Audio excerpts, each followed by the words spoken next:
Go get it. Hey, Mojo in the morning. Have a great weekend. We will see you next week. We'll be back waking you up with phone scans and It's not going to remove by the user. More of the roses and throw down. Be safe this weekend. We'll see you on Monday morning.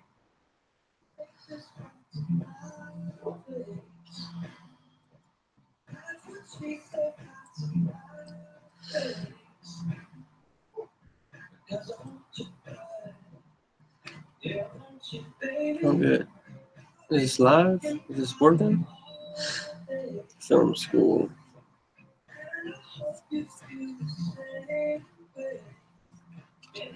Sorry guys, I'm just checking to see if this is all up and working. I've never been live before for a tutorial. Toot.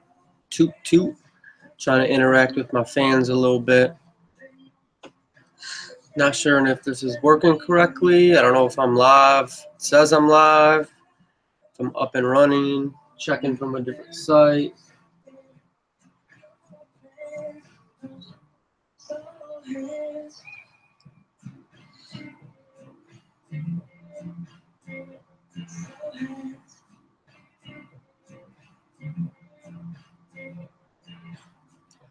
Once I confirm. Oh crap, I think I'm live.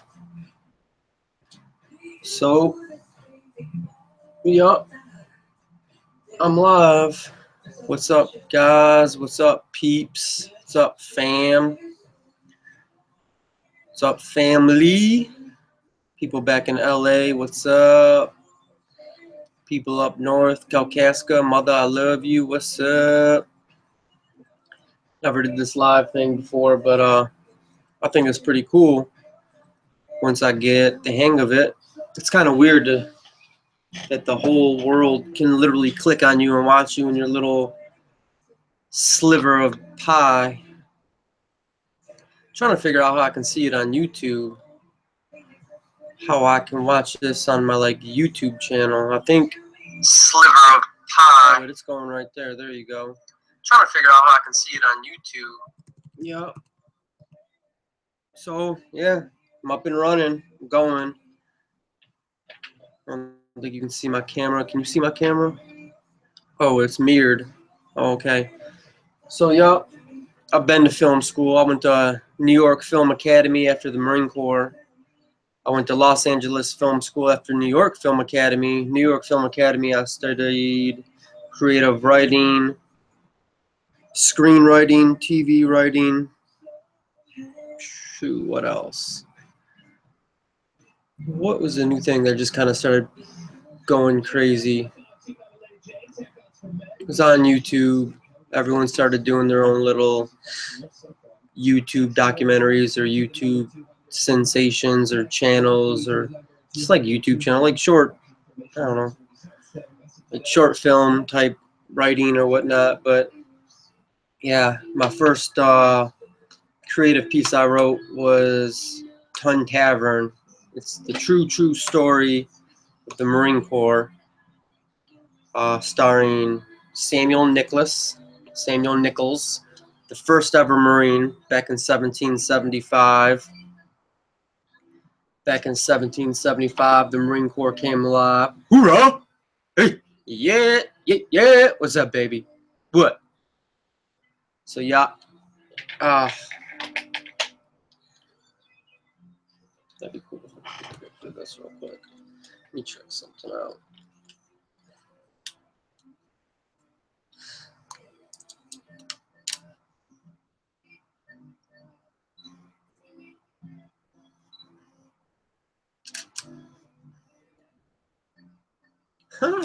That's sick. I'm live. I knew always one day I'd get my own TV show. I got it now. Ain't stopping. I've pitched to so many. I've pitched to so many companies. I've pitched the Weinstein Company, Disney, Universal, Warner Brothers, Fox. You know, I just went to IMDb Pro. If you don't got that account, go get that account. IMDb Pro changes the game once you got that account. You know, set up your little IMDb Pro put your couple of credits on there to get your recognition, and then just search and stalk and look for the producers and directors, or find your niche of who you're looking for, whether it be the wardrobe section or the wardrobe people or the sound department or the camera department, cinematography, and just find those list of people of who you're looking for. And once you find out who you're looking for and what you're doing, you can just take their email address, find their phone number, find out where they live even on that thing. That thing's sweet. IMDb Pro. It's like $7 a year or $24 a year, and you get a 1 month free trial. So I suggest you get a free trial, and after your free trial is done, just get another free trial with another email address. It all works the same. But yup. So IMDb Pro is something to check out. But yep, back to Ton Tavern, the making of the Marine Corps. This is my virtual pitch right here to all you Hollywood producers and A-list actors. You want to jump aboard for this? I would jump aboard for this. But yep, Samuel Nicholas, 1775, he came alive. Just a small town man, just running Ton Tavern, the little brewery back in Philadelphia in 1775, and marry his wife, and he has a kid.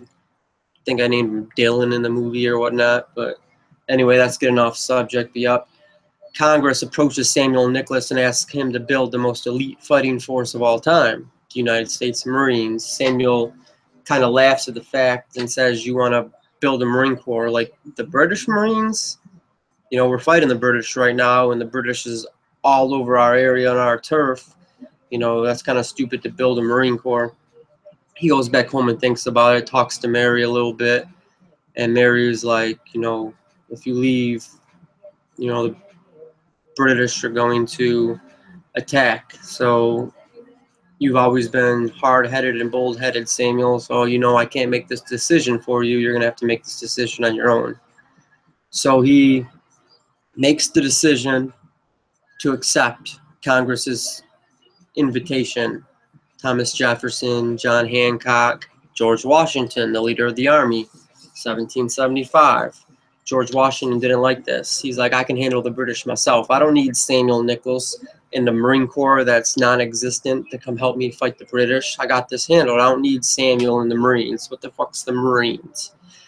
So George Washington goes up to him, tells him, we don't need you, back down, we got this. Makes Samuel a little bit more furious and frustrated. He's like, all right, I am going to do this, but I'm doing it my way. He's like, I don't want nobody like the Army and George Washington telling me what to do. You'll name me a general. You'll name me an officer. I will not answer to men like George Washington. So Samuel goes back and recruits all of his friends, all of their friends' friends, and all of their kids that are old enough and able to fight. And they leave town for 3 months. Just, Mary, I gotta go. I gotta go train these Marines. Boot camp. Takes the Marines into the woods for 3 months of just hell. Hell week, shooting rifles, obstacles, fighting, combat, hand-to-hand combat, learning whatever kind of mixed martial arts they were doing back then in 1775, bear wrestling, just doing all types of stuff. And after 3 months, the British have just really took a stronghold, gripped up Philadelphia, North Carolina, the Caribbean islands, down in Florida, which wasn't even a state yet, but went down in that area, Bahamas, and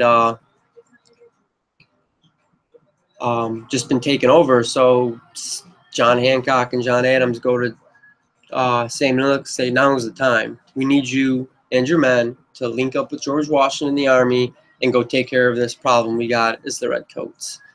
So he puts them on the first ever ship. What is that first ship? The Black Prince, the Duke of Earl.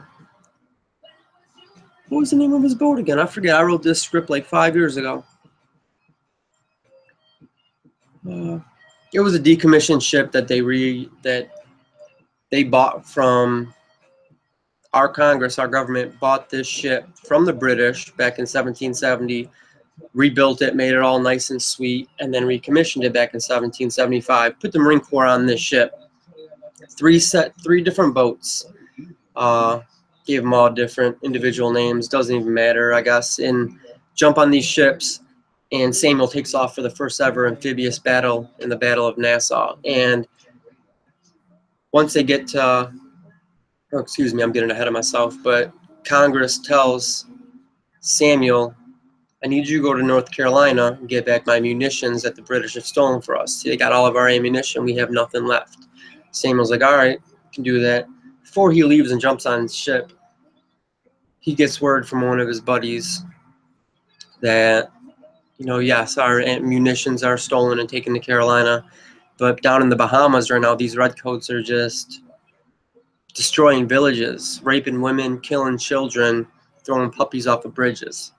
And Samuel is not having this. So they get on the first ever ship with the first ever Navy. And the Marines and Navy together are one. For the very first time ever in American history, jump aboard a ship.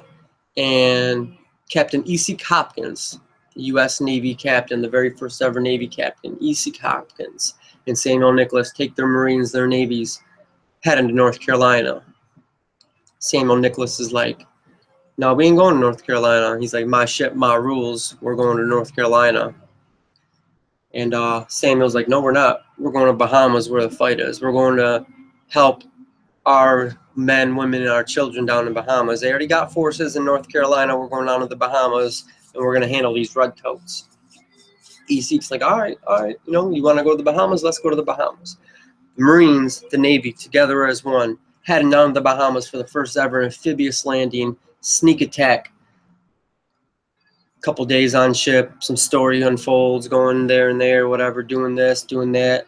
Robert Mullins, you know, co-owner of Tun Tavern, Samuel's best friend in this adventure.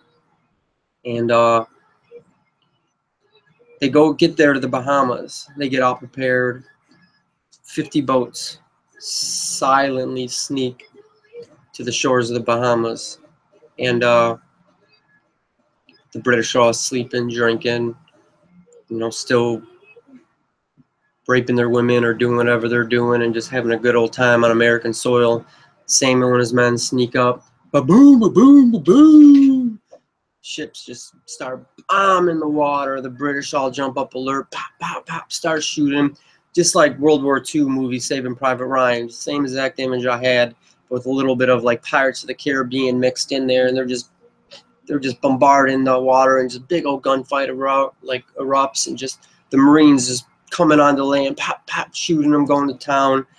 Redcoats, Marines, Navy, just fighting for the first ever amphibious landing in the Battle of Nassau, and they're just going to town. And this battle lasts a good old 45 minutes to an hour tops in my mind. These Marines wipe out the whole British. The Redcoats, they go running. They go back to their little island over on the far east or far west, whatever side of the world you're on, that dictates where they're at.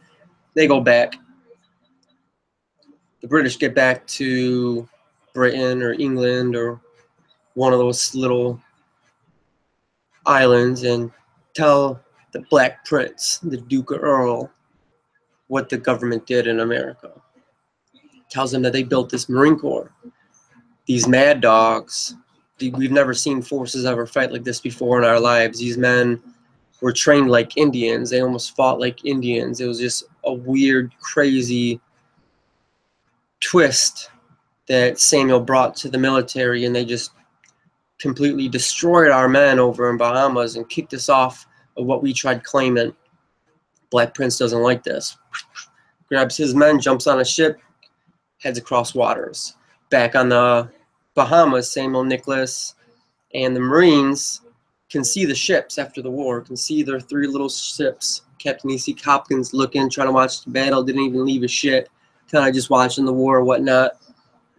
And Samuel can see him, but the Marines are kind of preparing, getting ready back on ship. Samuel's like, nah. He's like, I'm not going back on that ship just yet. We're taking a little break. We're gonna relax a little bit in Bahamas. We're gonna treat these these men and women and their children. We're going to treat them right. We're going to take care of them. We're going to get them back on their feet. So Samuel Nicholas decides to stay in Bahamas. You know, one night passes. He seeks on his ship like, where's my Marines? Where's the Marines at? We got to get back. We got to go back. Government's going to be worried. Where are we going? 2 days passes. Issa Captain sends a messenger. Marines, we need you guys back on the ship. We got to head back to America. Let's roll. No, Samuel ain't ready yet. 3 days passes. Nothing. Another messenger comes. Samuel's like, nah, we're busy. Drinking, partying with women, having a good old time, doing whatever they want to do. You know, they just saved this little town from being ransacked by the British. So 7 days passes. Samuel wakes up, yawns, it's time to go. Let's get back on ship. Walks back, get back to ship, swim, jump on dinghy boats, do whatever they gotta do to get back to ship. Isak is furious. 7 damn days here in the Bahamas, relaxing, enjoying while I'm on this ship. I sent 3 messengers for you to get there. Isak's like, well, you know, you could have came, you could have watched. Nope. So anyway, the Marines, the Navy, back on the ship, heading back to Philadelphia. You know, on their way to Philadelphia, who are they greeted by? Black Prince and his squad from the Redcoats.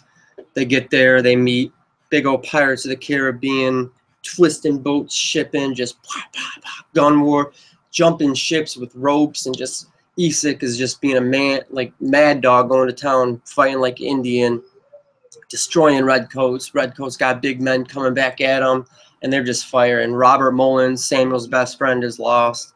You know, gets shot, jumps another ship, and just all hell breaks loose, and it's just a crazy battle. I just read the script. I'll send you to the script if you want to know and want to read it yourself. Amazing script. I've got a lot of praise for this script. Script was sold at one point, came back to bite me. That's a different story. Battle finishes. Redcoats boats just floating, burning, sinking, drifting away. But the Duke Earl's still alive, the Black Prince. And what he came for was his ship. Remember? The ship back from the government bought in 1770s? He wants his ship back, the Black Prince, the original Black Prince. The boat that the Marines and the Navy have been sailing on the whole entire time was originally the Black Prince's ship. He wants his ship back. He will not leave till he gets his ship back. So he snuck on their ship, and once they all go to sleep and all the Marines rest, you know, there's an intruder on the ship.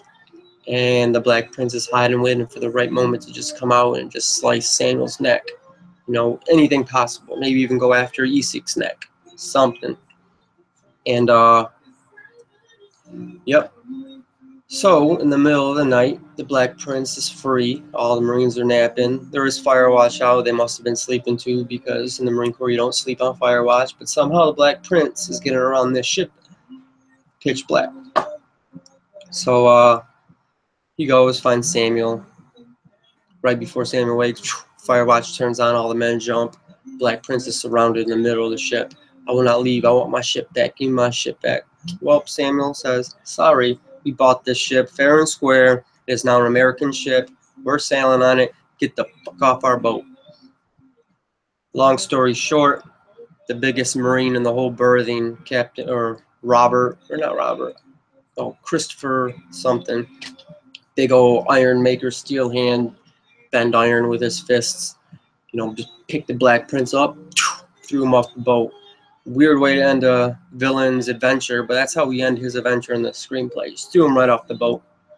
And so, Marines, Navy, safe again, back on their ship, heading back to Philadelphia. They get back to Philadelphia, you know, Mary and all the women are sitting there just waiting for their men to arrive, and they're all anxious, like, we don't know who's going to come back. We don't know if our husband made it back. We don't know if he died in any war or combat. You know, some men did die over there, and we did lose casualties, so some women are, you know, sitting there waiting for their men. They'll never come back. But that's not the case for Mary and Robert's wife and everything. You know, they hear footsteps jogging and cadence being sung, and these Marines are just cheering on, or not the Marines, but these civilians are just cheering. They can hear their Marine, their husbands, and their kids coming back from battle. And back in 1775, my Marine Corps came alive. No, I don't know if that was a Cadence Day song back in the day, if they even had Cadence back in the day like that. But anyway, they get back to Philadelphia, met by a big old celebration and a party, and John Hancock and John Adams aren't too thrilled the way the rest of the civilians and the rest of Philadelphia is thrilled to see their Marines back. George Washington has a big story in this too, but I kind of left him out of the pitch a little bit. I shouldn't have, but he's more in the beginning part of it, and the Marines leave, and he comes back, and he's at the end just a little bit. George Washington's at their little homecoming celebration as well, and John Adams and John Hancock are just sitting there waiting. They're like, Samuel, we need to talk. So they go back into the Capitol building, Congress, back on the hill. Samuel walks in, and he's like, and then John Adams and John Hancock just rip Samuel apart. You lost your effing mind. He's like, that was not your mission. That is not what we told you to do. We told you to go to North Carolina, get our munitions back, get back to them, get back to Philadelphia. Samuel was like, there was a town out there that needed us. We needed to go. He's like, now you, and then government's like, you just, all this was for nothing. And Samuel's like, bullshit, all this was for nothing. You go tell them women that their men didn't come back for them. You tell them it wasn't nothing. You tell them, the men that I just led into battle, that this wasn't for nothing. This was for something. We got our towns back. We ended a smaller war in a bigger battle against the Redcoats. You know, they won't be coming back. And John Adams, John Hancock tell Samuel that while you were gone, and you should have been back way quicker than you were, the Redcoats decided to come to Philadelphia and burn. Look at, a couple shits burned over here. A couple of our towns are burned, or buildings are burned over there. He's like, the Redcoats tried ambushing us. Luckily, we had enough men and remain behinds back to stop them. Put Samuel in check a little bit. His day in court will come. So his day in court comes. He loses the case. The Marine Corps is disbanded, no more. But George Washington and John Hancock realize that Samuel and the Marines are not wanted, but they're needed. He's like, we'll never see any men that have fought so crazy like you fought before. So we're not going to build the Marines just yet, but we're going to take all your Marines and all your men, and we're going to put them underneath George Washington's command and his army. Samuel's like, well, I'm retired. He ain't doing that. Samuel doesn't decide to go join up for some army. Once a Marine, always a Marine. You don't go join the army after you're in the Marine Corps. You know, you don't eat pork chops after you have a filet mignon. So, Marine Corps is disbanded, 1777. Only, you know, that was the end of the story right there in my script. That's where it all ends. But it, and, you know, in real life history, we all know that the Marine Corps comes back in 1782 or something like that. America has spoken. We want the Marines back. So under another command, and some of the Marines go back from that were originally in the Marine Corps to the Army. They come back to the Marine Corps again and finish serving in the Marine Corps. And it's the ultimate force that you now know today is the Marines. So, yeah, that is the story of how the Marines came alive and the true story of Tun Tavern. And I got another pitch, but we'll leave that for another day. I got off subject, but that was what I did in Los Angeles or New York Film Academy. After that, I got my degree, my MFA at LA Films, New York Film Academy. Decided to go to another film school, get some hands-on training, and went to Los Angeles Film School over on Sunset Boulevard. And there I met a whole new group of friends, actual filmmakers, and I decided to take the directing route and learn everything I could in directing, while the other half of my class was doing art direction, cinematography, you know, wardrobes, costume changes, visual effects, editing. Just all 30 of us in a class, we all had our little spot in our niche of what we wanted to do on set, and we learned that niche for 2 years and graduated from Los Angeles Film School. And during that time in Los Angeles Film School, I was playing softball in Beverly Hills, Met some great people. The voice of Jimmy Neutron was my softball coach. And after that, I played like 3 or 4 seasons with them there. And while I was doing that, a couple of them hooked me up with some jobs, helped me sell some scripts. And, you know, the producer from Moneyball and a lot of Sylvester Stallone, you know, Robert De Niro, Sylvester, that Raging Bull new remake they just made. I forget that one. But producer of Moneyball and Little Miss Sunshine was on my team, like second baseman. Robbie Bobbert Dunham, whatever his name was, but really cool, awesome guy. Got a lot of cool connects. You know, one of the connects hooked me up with a job on Idiot Test, the game show for the Game Show Network, Idiot Test. And that is where I spent 6 months showing up every day, 5-6 days a week, 7 o'clock in the morning, doing visual effects for game shows. And the writers would make up the cool questions. We'd come up with a cool logo and design on how to design it. And we'd come up with the cool puzzles and the games that the contestants play in the game show. And I did that for 6 months, made some great money. Season 2 ended, and then that pretty much ended. Got all that cool knowledge and wisdom and stuff out there in Los Angeles. Grew really homesick. A lot of fake people out there, and it just wasn't what I wanted, I guess, in my life.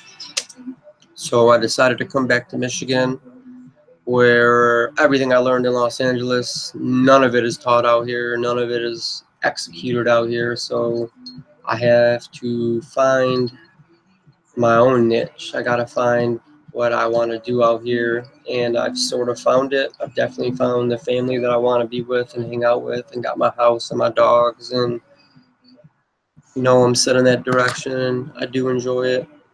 You know, I fell in love, got my house, trying to open up a little. People hear production and studio and post-production, Detroit post-production, like a studio, and it's got to be big time, and it doesn't have to be big. There's small houses too. There's small companies with 3 or 4 people in it that do all this work for people, and I haven't really got my chance just yet. I've had a couple interviews at editing houses and, you know, post-production houses out here. Nothing landed, so I decided to go my own route and just do my own thing and do my own marketing and do my own research and do my own development, do my own creating, do my own pitching, find my own clients, you know, land my own gigs, shoot my own music videos, shoot my own commercials, edit my own commercials and music videos, put them up on YouTube for you to watch, and do all that. And that's what I'm doing right now while I continue to have a main job for a good source of income until this goes the way I want it to go. But yeah, so in a 25-minute nutshell, that is who I am and what I do. Shut up, baby. What are you doing? This was more for me to let you who know who I was and who I am be, and help me lessen my fear of being on camera and hearing my voice, because I don't think anyone likes their voice, but I definitely didn't like my voice for the longest time. Starting to come around that a little bit.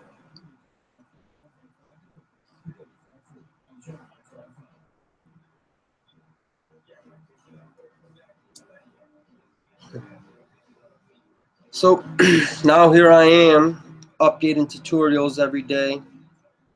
You know, I have fun doing that. It's my little side gig, just something to do at home and just keep my mind going when I'm not at work or not with my family. Playing with my dogs. I love this fall weather that's coming around right now, 60s. 60s in Michigan is just magical. I love it. Something about it just gives me warm fuzzies in my stomach all the time. Just spend a weekend up north of my mom's house at Kalkaska in Traverse City area. Spent 3 days up there with the rest of my family and friends, and that was a blast too. 4-wheelers, go-karts, guns. I seen Saturn. We seen Saturn in real life. That was pretty cool through a really magnified, powerful telescope.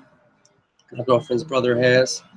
Her family came up a little bit, her siblings, so it's a good time for her. I know she had a blast. I know she had a blast. One of the best times I had up there, but yeah, so sorry that this wasn't such a tutorial as more as a introduction to who I am.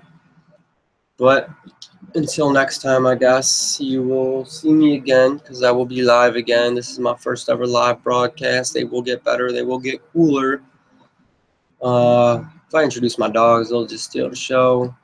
Got so many animals in this house. Keeps me busy too. But yep, that's me. DPP. Get down with it. What's rule number 1? Come on, someone comment it. Someone comment it. Someone comment it.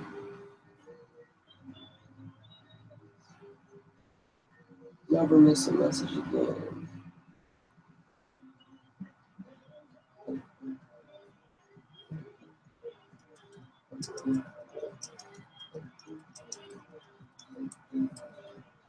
There it is.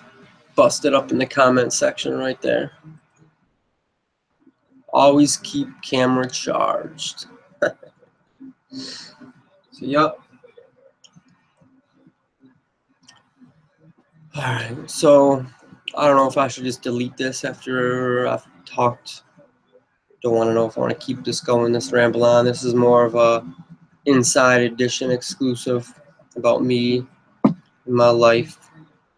We'll probably never see it again. It won't be up ever again. You ain't gonna get this story from me again unless you're a producer and want me to pitch you one of my full features that you're going to buy. So, yeah. If y'all got any questions or if anyone's out there, let me know what you think.